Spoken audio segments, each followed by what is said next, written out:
తుర్కియాలో ఘోర విమాన ప్రమాదం జరిగింది. అంకారాలో ప్రైవేట్ జెట్ కుప్పకూలింది. రన్వేపై నుంచి జెట్ టేకాఫ్ అయిన కొద్దిసేపటికే ప్రమాదం జరిగింది. ఈ ఘటనలో 8 మంది మృతి చెందారు. మృతుల్లో లిబియా సైన్య అధ్యక్షుడు అలీతో పాటుగా మరో 4 అధికారులు, 3 సిబ్బంది ఉన్నారు. సైన్య అధ్యక్షుడి మృతిని లిబియా ప్రధానమంత్రి అబ్దుల్ హమీద్ ధృవీకరించారు. విమాన శిథిలాలను అంకారాకు నైరుతి దిశలో గుర్తించారు. ప్రమాదానికి గల కారణాలపై అధికారులు దర్యాప్తు చేపట్టారు.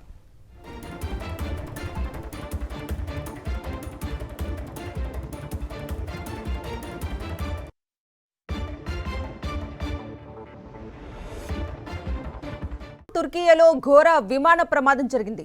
అంకారాలో ప్రైవేట్ జెట్ కుప్పకూలింది. రన్వేపై నుంచి జెట్ టేకాఫ్ అయిన కొద్దిసేపటికే ప్రమాదం జరిగింది. ఈ ఘటనలో 8 మంది మృతి చెందారు.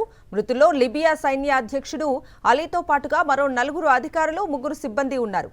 సైన్య అధ్యక్షుడి మృతిని లిబియా ప్రధానమంత్రి అబ్దుల్ హమీద్ ధృవీకరించారు. విమాన శిథిలాలను అంకారాకు నైరుతి దిశలో గుర్తించారు. ప్రమాదానికి గల కారణాలపై అధికారులు దర్యాప్తు చేపట్టారు.